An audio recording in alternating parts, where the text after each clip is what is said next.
on ne nous attendra plus. Au fond, c'est ça la conviction. C'est la conviction qui avait conduit beaucoup, et l'hommage vient d'être rendu en effet au travail qui a été fait, au rôle de la France de Laurent Fabius et à la mobilisation de la communauté internationale en 2015. Un premier engagement a été pris. Et puis derrière, on a failli tout perdre. Et d'ailleurs, nous sommes loin d'avoir gagné. Mais aujourd'hui, une chose est sûre, on ne peut plus se contenter du constat. On ne peut plus se contenter des appels à l'urgence. On ne peut plus se contenter des mots. On le sait, et depuis longtemps. Et partout dans le monde, dans mon pays, mais de l'Ouganda aux États-Unis, en passant par à peu près tous les pays représentés ici, la jeunesse se mobilise. Chaque semaine, elle dit son impatience, elle dit son insatisfaction, elle dit « Vous savez, vous, depuis longtemps, mais pour des tas de mauvaises raisons, vous ne bougez pas. Vous ne voulez pas bouger, vous n'allez pas assez vite. » Alors, notre devoir, c'est un devoir d'action. Et en effet, ce One Planet Summit, c'est pour moi une des manières que nous avons collectivement d'organiser notre action de manière un peu unique et de dire n'ayons plus des déclarations que nous négocions longuement, mais créons plutôt des coalitions d'initiatives, d'actions, de transformation. Avec des principes simples. On sait où nous devons aller. On le sait. On sait les objectifs sur le réchauffement climatique, la biodiversité, etc.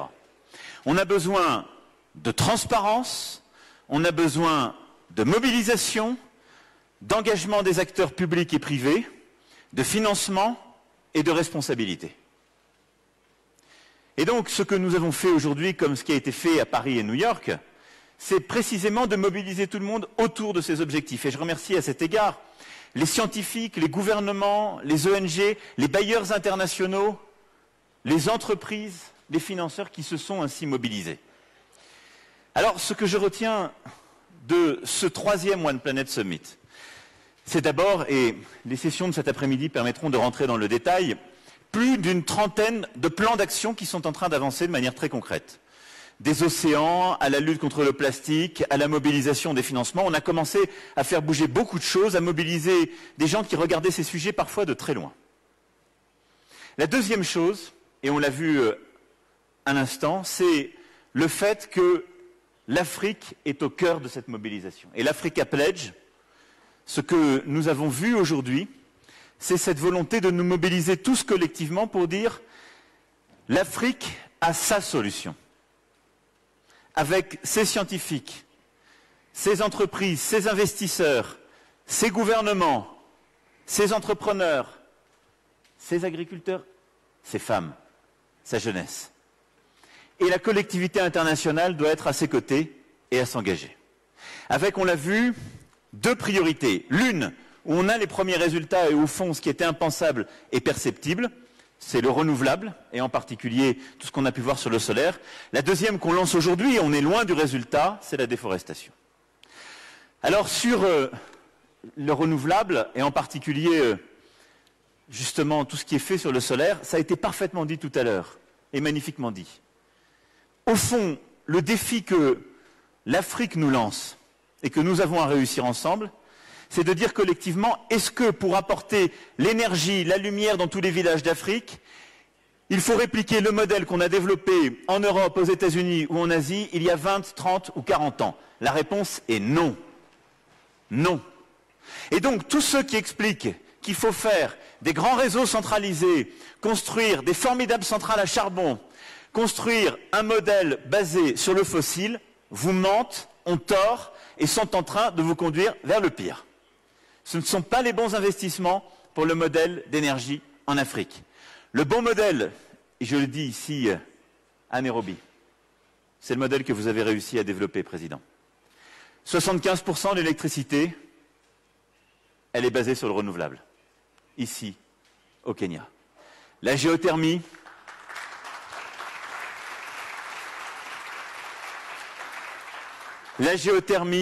l'hydroélectricité, et donc c'est possible. Et on l'a vu avec des innovations, avec des modèles de gestion extraordinairement décentralisés, où par le mobile, on peut gérer sa consommation, sa propre production, avec ses panneaux. Et donc c'est ça que nous devons maintenant généraliser. Et donc la solution, elle est dans le renouvelable, dans la mobilisation des financements publics et privés et dans la capacité à innover partout en Afrique et à développer ce modèle. Sur ce pilier-là, nous devons collectivement être au rendez-vous. Et on a les solutions. Alors, on a commencé à se mobiliser et je veux ici rendre hommage à mon ami le Premier ministre Modi, avec lequel nous avons lancé en mars 2018 l'Alliance solaire internationale, qui a été une très grande initiative et beaucoup d'entre vous sont mobilisés dans ce cadre qui a permis justement cette mobilisation de financement d'initiatives. Dans ce cadre, la France avait pris un engagement. On avait mobilisé nos financements à hauteur justement d'1 milliard. 1 milliard d'euros était prévu d'ici à 2020.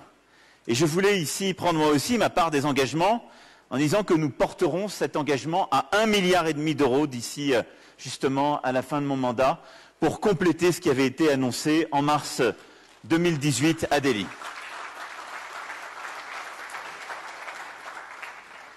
Et je veux ici saluer l'engagement extraordinaire de la Banque mondiale. Ce que vous avez annoncé, Kristalina, tout à l'heure, c'est absolument formidable dans ce contexte, et ce que la BAD a annoncé dans ce contexte est absolument essentiel. C'est par la mobilisation de nos financements publics, la capacité à mobiliser d'autres financeurs privés, et à faire quoi? Le Desert to Power, c'est la capacité à créer de la solution par de nouveaux champs, justement, de panneaux solaires, à créer de l'électricité au plus près du terrain, dans les zones qui sont les plus en difficulté. Avec notre ami le président Kaboré, il y a quelques mois, nous avons inauguré la centrale de Zagtouli, qui sera l'une des plus grandes de l'Afrique de l'Ouest et qui est exactement au cœur de ce type de projet. On l'a porté ensemble avec la BAD et l'AFD. Et donc, ce que nous devons maintenant faire, fort des initiatives qu'on a pu voir, c'est maintenant aller sur le terrain pour porter ces financements publics qu'on a décidés, mobiliser les financements privés et l'innovation, et compléter toutes les solutions pour que le modèle kényan puisse se répliquer partout. Partout. L'une des clés derrière cela, ce sera aussi, on en parlait hier avec le président Kenyatta, nous collectivement, de financer les réseaux. Parce que financer des panneaux solaires ici, des solutions de géothermie là, des solutions d'innovation qui permettent la gestion décentralisée, ça consiste aussi à financer les réseaux qui permettent de transporter l'électricité ainsi produite. Ça a été tout à l'heure parfaitement dit par l'un des acteurs industriels. Et donc ce que nous allons faire à travers ces financements publics et privés, c'est aussi mobiliser de l'argent pour la construction de ces réseaux, de réseaux fiables, pérennes, et qui permettent au plus vite de faire partager au plus grand nombre cette énergie durable, cette électricité propre ainsi produite. Et puis, vous savez, sur ce sujet, ce sont aussi des solutions de formation. Vous l'avez très bien dit en parlant de la place des femmes. Moi, je me souviens, en mars dernier à Delhi, des Solar Mamas. Ces femmes, en particulier d'Afrique de l'Ouest, parce qu'il y avait beaucoup d'Ivoiriennes et de Guinéennes, qui expliquaient formidablement comment le modèle, au fond, dans lequel nous vivions aujourd'hui, au fond, il fonctionnait très bien pour les hommes. Les femmes, elles allaient chercher assez loin l'eau. Le modèle était assez bien fait pour les intérêts existants et tout le monde s'en portait bien. Et ces Solar Mamas ont décidé de se mobiliser et de dire « Nous, on peut participer de la solution si on nous explique et qu'on nous finance un peu.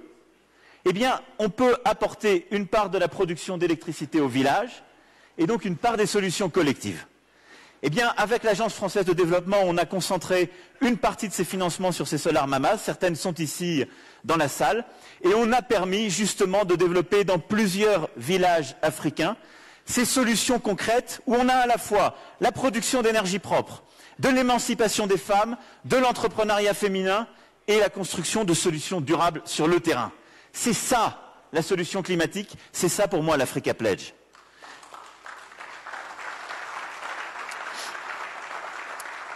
Et donc, tout ce qu'on vient de voir sur ce volet et qui est en train de réussir est pour moi la clé de l'émancipation africaine. C'est comment on construit un nouveau modèle. Et je le dis avec beaucoup de force. Je pense que ce qu'on joue ici, ce n'est pas simplement, au fond, une case qu'on cocherait dans l'avenir africain. C'est au cœur de l'avenir de l'Afrique. c'est notre réponse collective et qui est apportée d'abord parce qu'elle vient des gouvernements, des ONG, de la société civile africaine. Et ensuite parce que c'est un ensemble de solutions décentralisées, portées par la société civile la plupart du temps, où on mobilise autour de ces solutions des financements et où on dit quoi? On va éclairer des villages, on va permettre à des enfants le soir de pouvoir faire leurs devoirs, on va permettre à des familles de pouvoir faire la cuisine, on va réduire les émissions ici pour nous. Et on va, ce faisant, permettre de trouver du travail à tout le monde, donner une place aux femmes dans la société et construire un avenir durable pour chacun. Et on ne va pas répliquer les erreurs faites par le passé, dont nous, dans nos sociétés, parfois nous devons nous sortir avec difficulté. C'est-à-dire on ne va pas laisser la place à des grands acteurs dominants qui proposent des solutions très polluantes, qui sont généralement peu inclusives, où les femmes n'ont pas leur place, où les financements sont largement basés sur la corruption et où la solution est hyper centralisée. Parce que ça existe aussi, il faut savoir le regarder. Je crois que l'Africa Pledge, c'est l'avenir de l'Afrique.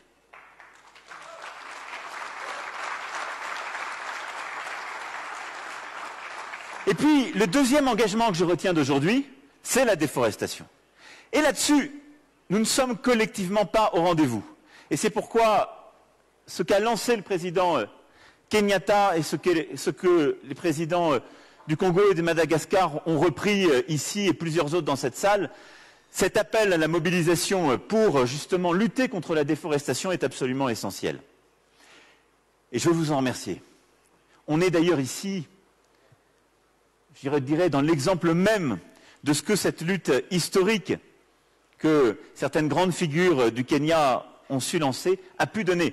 Nous sommes dans un exemple unique de forêt urbaine, parce que votre prix Nobel a su, il y a presque 30 ans maintenant, Président, se battre pour que contre tous les gouvernements, garder au milieu de la ville cette formidable forêt.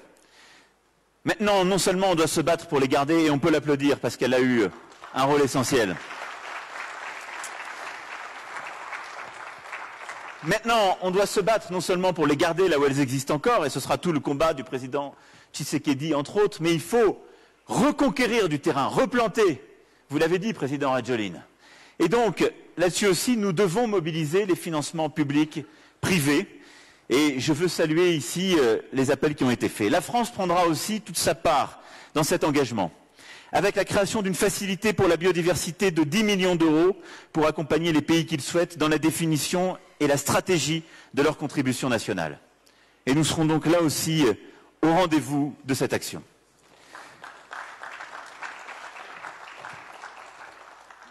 Et sur ce sujet, là aussi, il nous faudra partout savoir résister aux grands projets qui conduisent à la déforestation, aux grands projets qui conduisent à dire la solution est dans la destruction d'une part de notre forêt, de notre biodiversité. Nous avons à bâtir des solutions concrètes sur le terrain qui permettent de recréer de la biodiversité, de recréer de la forêt, de recréer des solutions inclusives si nous savons tous et toutes nous mobiliser. Et l'innovation pour moi que je retiens de cette Africa Pledge, c'est que non seulement ce sont des gouvernements qui se mobilisent sur des succès déjà acquis et des aventures maintenant à construire, mais ce sont avec eux des grands bailleurs internationaux à qui je viens de rendre hommage. Ce sont des entreprises.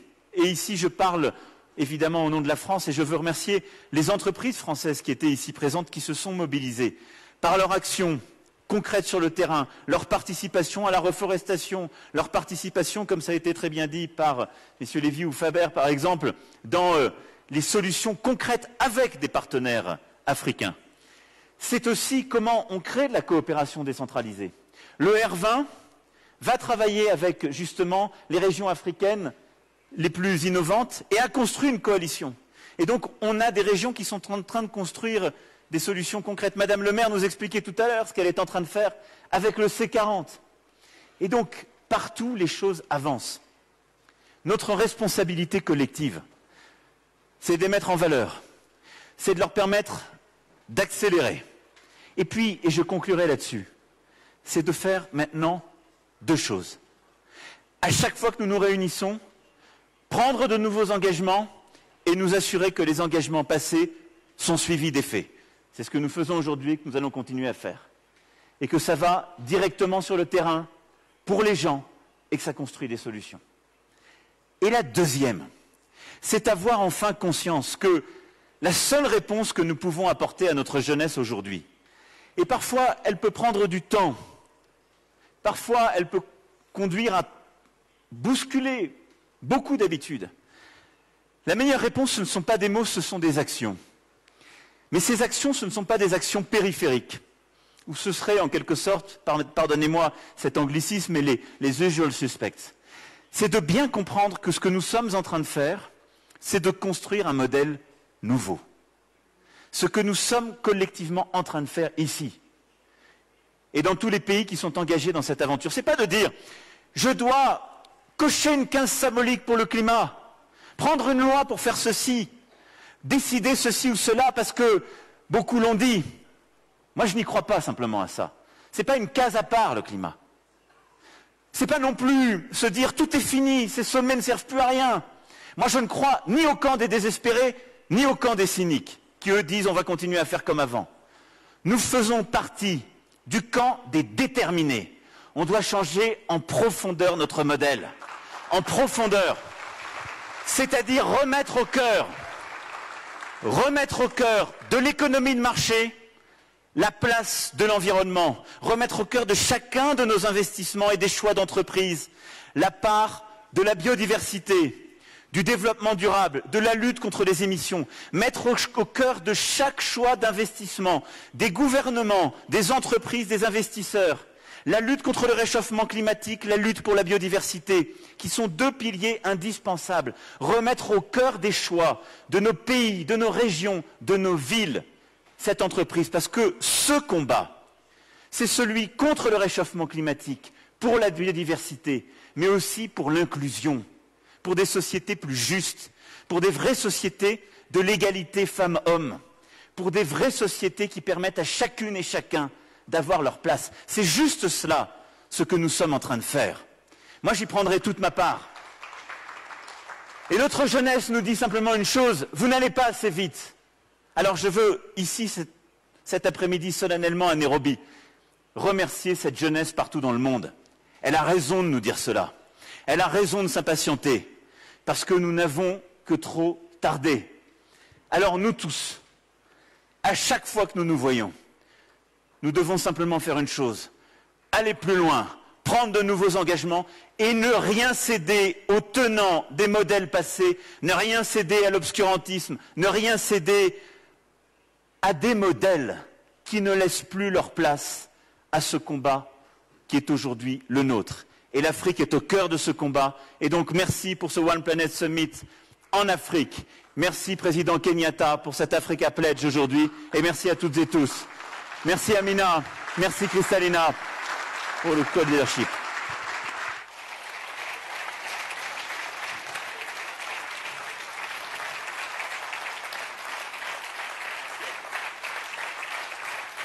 Merci, merci Président Macron.